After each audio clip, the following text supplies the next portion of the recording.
সাল্লাল্লাহু আলাইহি ওয়াসাল্লামের জন্মের আগেই তার বাবা চলে যান, ইতিম মুহাম্মদ সাল্লাল্লাহু আলাইহি ওয়াসাল্লাম। তার মা আমিনা 6 বছর বয়সে ইন্তেকাল করেন। সিচুয়েশন বুঝতে পারছেন? 6 বছর একটা বাচ্চার বাবাও নাই মাও নাই। তার দাদা আব্দুল মুত্তালিব তাকে সাথে রাখেন, খুব আদর করেন, খুব মহব্বত করেন, যেখানে যান সাথে করে নিয়ে যান। তিনি নেতা মানুষ, তার পাশের চেয়ারে তাকে বসতে দেন, বলেন আমার এই নাতি একদিন সাইয়্যেদ হবে, নেতা হবে, এই কথা বলেন। তিনি ইন্তেকাল করলেন 8 বছর বয়সে। তারপরে দায়িত্ব পেলেন চাচা আবু তালেব। নাম কি? এই 8 বছর বয়স থেকে নিয়ে নবী সাল্লাল্লাহু আলাইহি ওয়াসাল্লাম নবী হয়েছেন 40 বছর বয়সে, আর মক্কায় ছিলেন 13 বছর, প্রায় 53 বছর। প্রায় 53 বছর পর্যন্ত, 8 থেকে 53 বছর পর্যন্ত এই যে লম্বা সময় চাচা আবু তালেব নবী সাল্লাল্লাহু আলাইহি ওয়াসাল্লামকে পাহাড়ের মতো প্রোটেক্ট করেছেন, পাহাড়ের মতো। পাহাড়ের পিছনে আপনি দাঁড়ালে কি বাতাস লাগবে? এভাবে তিনি প্রোটেক্ট করেছেন নবী সাল্লাল্লাহু আলাইহি ওয়াসাল্লামকে।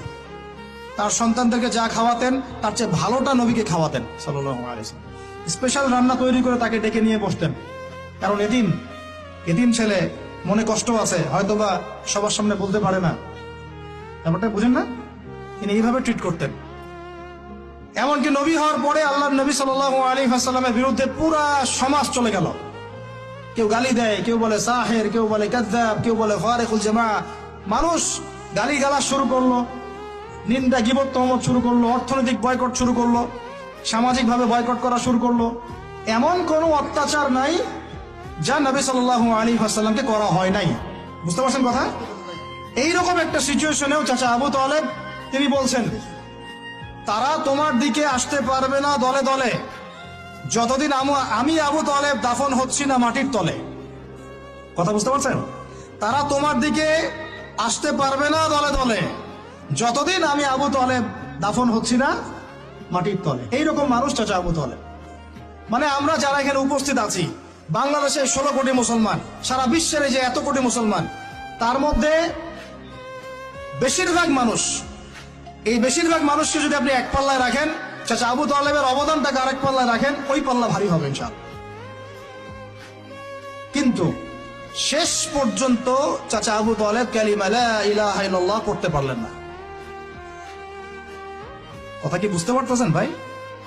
নবী সাল্লাল্লাহু আলাইহি ওয়াসাল্লাম বারবার বলতেছেন, চাচা খালি একটাবার কালিমা পড়েন, আমি আল্লাহর কাছে আপনার জন্য সুপারিশ করব, আমি আপনাকে জান্নাতে নিয়ে যাব, চাচা খালি একটাবার সাক্ষ্য দেন, শাহাদা দেন। হলো না। হাদিসের মধ্যে আসছে চাচা আবু তালেবকে জাহান্নামের সবচেয়ে উঁচু স্থানে রাখা হবে, যেখানে তার পায়ের গোড়ালি বা টাকনু পর্যন্ত আগুনে পুড়বে, এতেই তার মগজ টকবক করে ফুটতে থাকবে। নাউযুবিল্লাহ। নবী সাল্লাল্লাহু আলাইহি ওয়াসাল্লাম বলেছেন, আমি যদি না থাকতাম তাহলে আমার চাচাকে আরো নিচে রাখা হতো। এত কিছু করার পরেও ইসলাম কবুল না করার কারণে এই অবস্থা হলো। এখন কি ভাই আমি বুঝতে পারছি যে আল্লাহ পাক যে আমাদেরকে বিনা জিজ্ঞাসাবাদ করেই মুসলিম পরিবারে জন্ম দিয়েছেন, আল্লাহ পাক আমাদের উপর কত রহম করেছেন, আমাদের কত কৃতজ্ঞতা স্বীকার করা উচিত। বিশ্বাস করেন, আমাদের যে সকালবেলা টয়লেট হয় না, ওয়াশরুমে যান, টয়লেট করেন, আলী ইবনে আবি তালেব রাদিয়াল্লাহু আনহু এরকম বাথরুম থেকে বের হয়ে পেটে হাত দিয়ে বলতেন, মানুষ যদি জানতো এই যে শুধু ক্লিয়ার করে টয়লেট হওয়াটা কত বড় নেয়ামত আল্লাহ পাকের, তাহলেও সারা জীবন সিজদায় পড়ে থাকতো। আমরা এগুলো বুঝি না, শ্বাস নেওয়ার নেয়ামত বুঝি না, পানি পান করছি, পানি আল্লাহ পাক দিয়েছেন, এটা নেয়ামত বুঝি না, গরম পানিতে ওযু করে আসলেন নেয়ামত বুঝি না, সুস্থ আছি নেয়ামত বুঝি না, প্রত্যেকটা অর্গান ভালো আছে শরীরের নেয়ামত বুঝি না, রক্ত চলতেছে নেয়ামত বুঝি না। আমরা আল্লাহ পাকের নেয়ামতই বুঝি না, শুকরিয়া আদায় করি না। আর ওই যে কালিমা লা ইলাহা ইল্লাল্লাহ আল্লাহ পাক পড়ার তৌফিক দিয়ে মুসলিম বানিয়েছেন, এটা তো মোটেই বুঝি না।